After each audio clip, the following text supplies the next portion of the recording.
میں ایک AI model ہوں۔ مولانا جلال الدین رومی ایک بہت بڑے عالم دین تھے، اپنے وقت کے اہل نظر تھے۔ ان کی خوبیاں بیان کرنے کے لیے ویڈیوز کم پڑ جائیں گی۔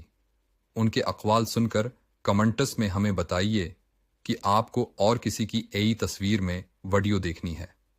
اگر پسند آئے تو ہمارے چینل اسپیک والی کو سبسکرائب کریں۔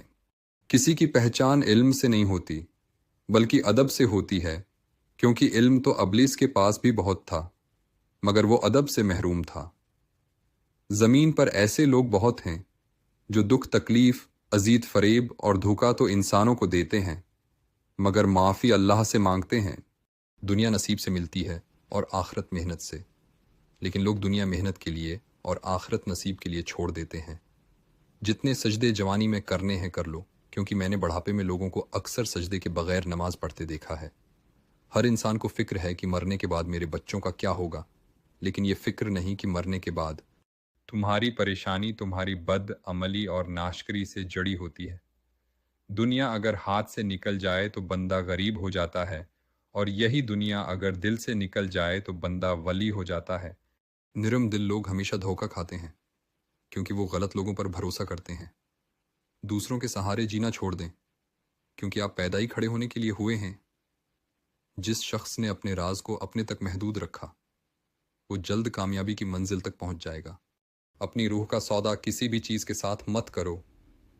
یہ واحد چیز ہے جو تم اس دنیا میں لے کر آئے ہو، اور صرف اسے ہی واپس لے کر جاؤ گے۔ لوگ کیا کہیں گے؟ یہ ایک ایسی گھٹیا سوچ ہے جو اللہ کا ڈر نکال کر لوگوں کا خوف دماغ پر غالب کر دیتی ہے۔ ایک اچھا انسان کسی کی شکایت نہیں کرتا، وہ دوسروں میں خامیاں تلاش نہیں کرتا۔ طلب سچی ہو تو خدا کی مدد پہنچ جاتی ہے۔ اپنے دل کو تب تک ٹوٹنے دو جب تک یہ کھل نہیں جاتا۔ ماں باپ کے ساتھ آپ کا سلوک وہ ایسی کہانی ہے جسے تم لکھتے ہو مگر تمہاری اولاد اس کو پڑھ کر سناتی ہے۔ طنز اور بحث سے رشتے کمزور ہو جاتے ہیں، لہٰذا اپنوں سے کبھی بھی ایسی لڑائی مت لڑنا کہ لڑائی تو جیت جاؤ مگر اپنوں کو ہار دو۔ تم جتنا زیادہ خاموش رہو گے اتنا زیادہ سننے کے قابل ہوگے۔ خاموش رہو، صرف اللہ ہی تمہارے دل کا بوجھ ہلکا کر سکتا ہے۔ اللہ تعالی جب کسی بندے سے ناراض ہوتے ہیں تو اسے پاکیزہ لوگوں کی عیب جوئی میں مشغول کر دیتے ہیں۔ ایسے دکھو کہ جیسے تم ہو، یا ایسے رہو جسے تم دیکھتے ہو۔ کبھی تنہائی محسوس مت کرو، کیونکہ پوری کائنات آپ کے اندر ہے۔ اگر تمہیں ارد گرد اندھیرے نظر آ رہے ہیں تو ایک بار غور سے دیکھیں، ہو سکتا ہے آپ خود ہی روشنی ہوں۔ جب دنیا والے تمہیں گھٹنے ٹیکنے پر مجبور کر دیں تو وہی صحیح وقت ہے سجدہ کرنے کا۔ جو عشق صرف رنگ روپ کی خاطر ہوتا ہے وہ دراصل عشق نہیں بلکہ فسق ہوتا ہے۔ ہم سمجھتے ہیں اللہ ہمیں اوپر سے دیکھتا ہے، در حقیقت وہ ہمیں اندر سے دیکھتا ہے۔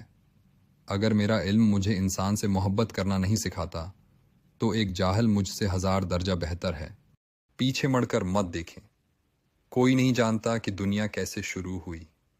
مستقبل کے بارے میں مت ڈرو، کچھ بھی باقی رہنے والا نہیں ہے۔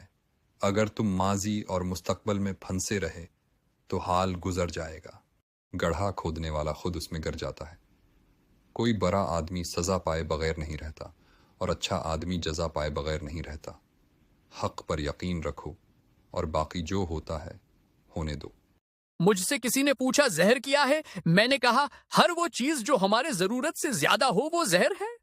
تیرا حال یہ ہے کہ تجھے اللہ کی عبادت کے لیے کہا جائے تو کہتے ہو کہ اللہ غفور الرحیم ہے، بخش دے گا۔ اگر اللہ غفور ہے تو رازق بھی ہے، عطا کرے گا۔ پھر رزق کے لیے کیوں دن رات ایک کر دیتے ہو؟